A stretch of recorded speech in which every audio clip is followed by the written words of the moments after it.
ए ल सलल गएछ त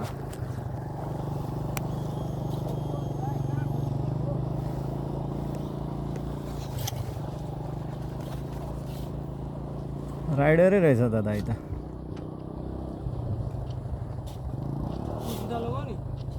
अँ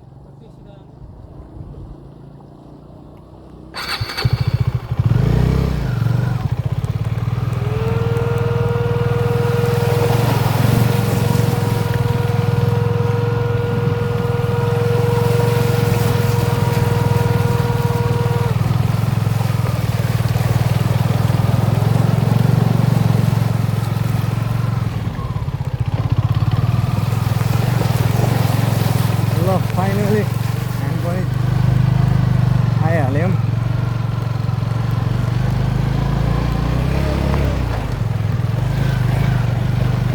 ल दाइ म पनि आइसकेँ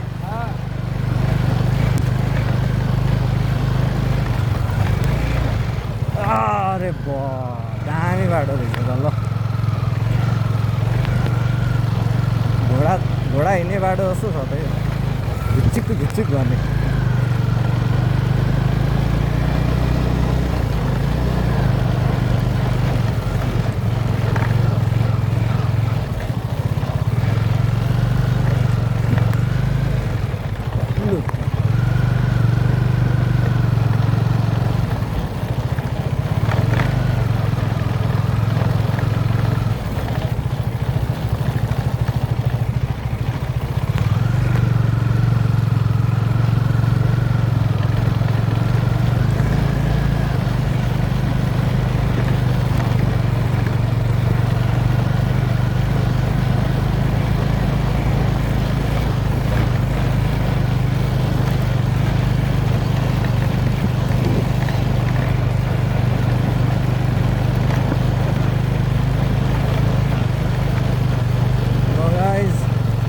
बलुवापुरा भन्ने ठाउँ आइसक्यो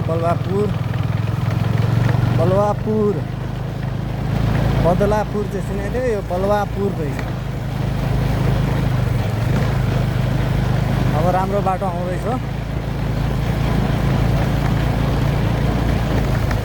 ल पिच बाटो आइपुग्यो ल है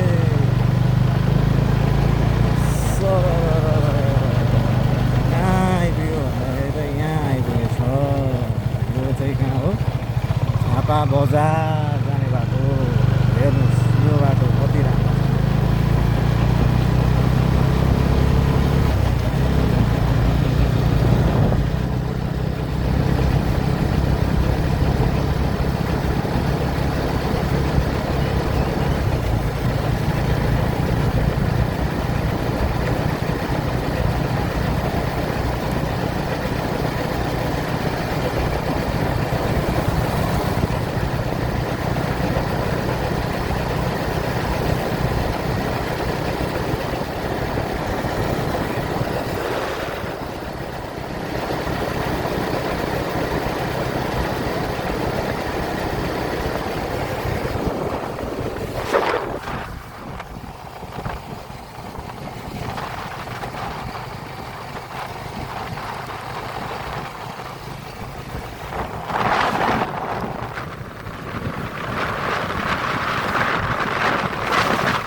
तपाईँहरूलाई म हुलाकी मार्ग हुँदै लाँदैछु होइन झापा बजारदेखि हेर्नु है त झापा बजारदेखि हुलाकी मार्ग हुँदै हामी विराटनगर पुग्नेछौँ आजको डेस्टिनेसन हाम्रो Biratnagar let's start let's go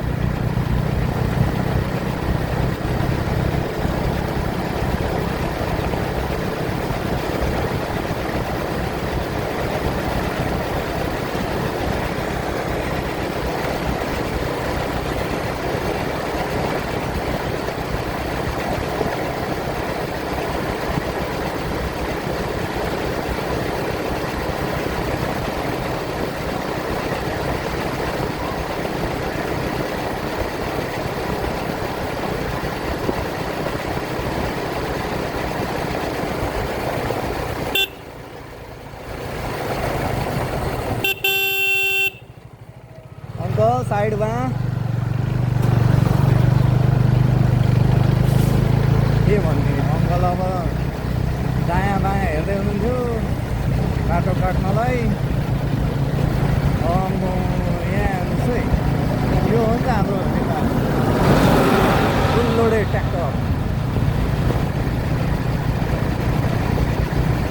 हामी कहाँ आइपुग्यौँ भने झापा गाउँपालिका 6 बजार एरिया।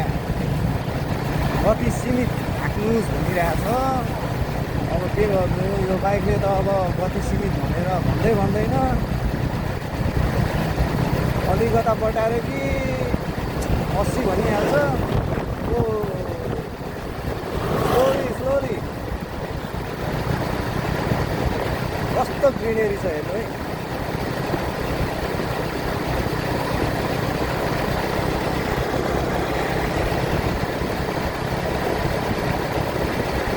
यो मेरो फर्स्ट भ्लग हुनेछ है, यो डे 1 मेरो, यो डे 1 हो।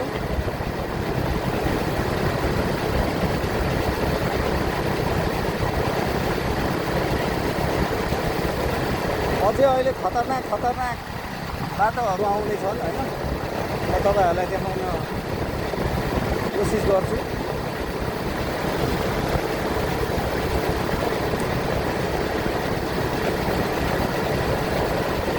चोक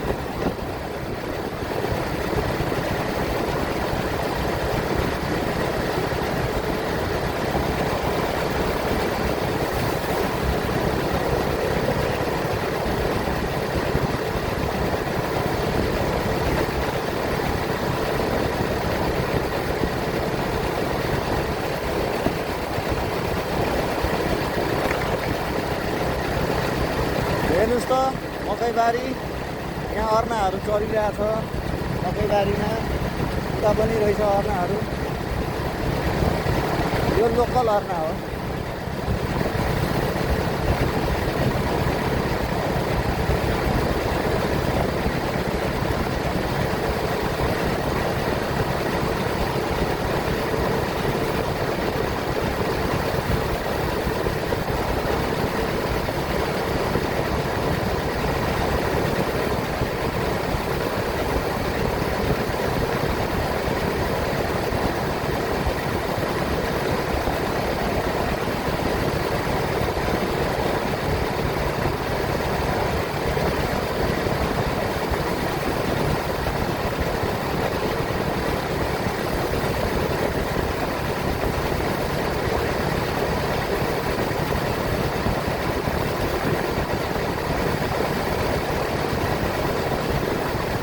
यस्तै बाटो भयो भने त जहाँ पनि पुग्न सजिलो हुन्थ्यो।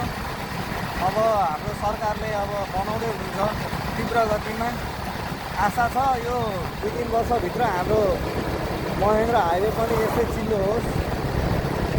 अहिले महेन्द्र हाइवे हामी चाहिँ जान सकेनौँ, किनभने यस्तो धुलो छ, यस्तो भिड छ, यस्तो जाम हुन्छ। त्यही भएर एकदम यहाँ ग्रिनेरी पनि छ, बाटो पनि एकदम सफा क्लिन, स्वच्छ हावासँग रमाउँदै हामी झापा बजारबाट कन्काई पुल, बाँसको पुल कटेर हामी गौरीगञ्ज हुँदै, त्यसपछि आम्बारी हुँदै, आम्बारीबाट सिधै रङ्गेली हुँदै, रङ्गेलीबाट नयाँ बजार हुँदै हामी विराटनगर प्रस्थान गर्छौँ। र हाम्रो विराटनगर चाहिँ डेस्टिनी हो आजको। कतिजनाले हेर्नुभएको छैन होला है, यो हुलाकी मार्ग हो। तपाईँहरू पनि अब बिरतामोडबाट विराटनगर जान चाहनुहुन्छ भने यो एकदमै राम्रो बाटो छ, सर्टकट बाटो हो, एकदमै ग्रिनेरी बाटो छ। आउनु होला यो बाटो।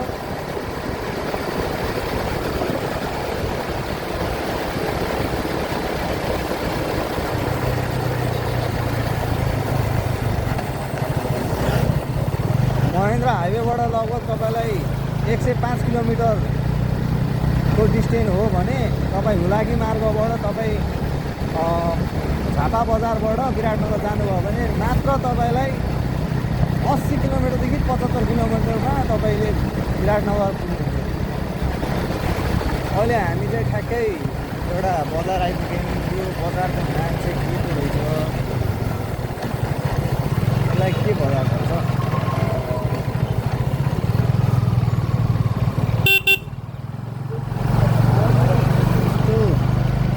रोडहरू अनि क्लियर देखिन। जब झापा बजार छेउछाउमै आइपुग्न आँटिसक्यौँ हामी। यहाँ हेर्नुहोस्, मकै पनि बाटोमा सुकाइरहेको रहेछ।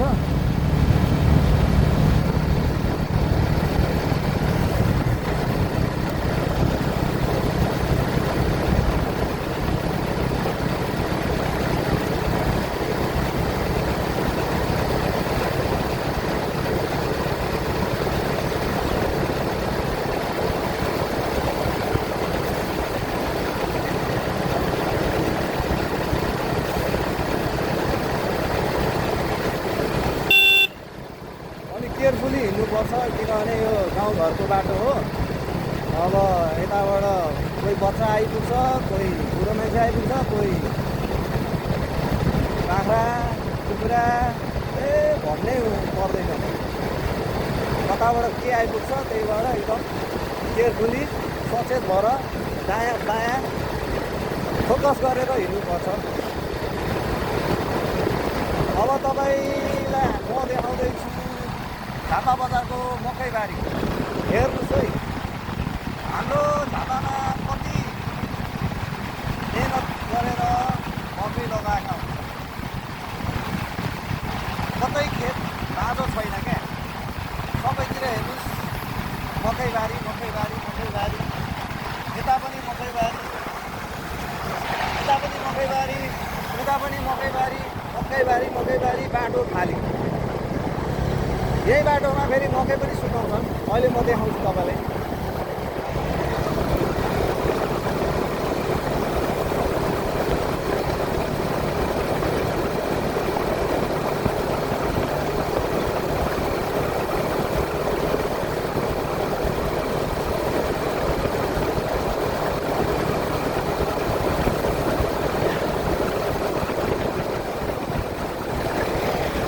यो चाहिँ हाम्रो महेन्द्र सरकारको पालोको घर हो। यो हेरिराख्नु होला, यो अलिक हेर्दै डर लाग्दो छ।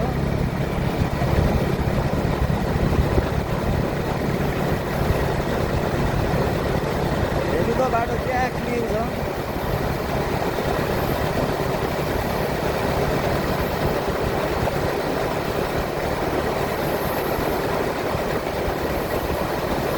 लगभग अब हामी झापा बजार आइपुग्न आँटिसक्यौँ है। धेरै होइन, अब 2 मिनटमा हामी झापा बजार पुग्छौँ।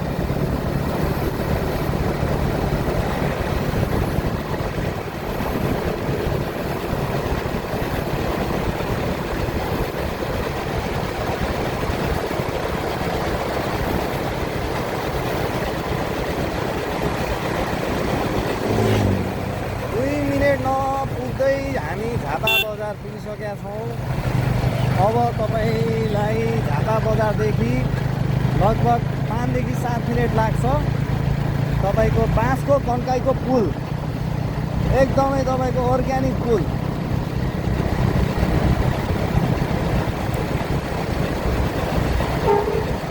अर्ग्यानिक पुल तरेर हामी चाहिँ गौरीगञ्जतिर लाग्छौँ।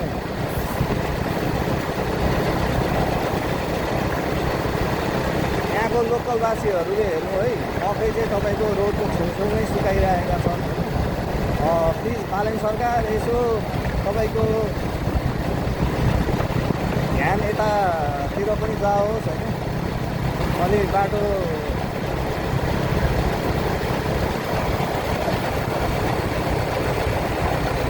यो सानो बजार लागेको रहेछ, हाट बजार। यहाँ चाहिँ एकदमै अर्ग्यानिक सागहरू पाउँछ।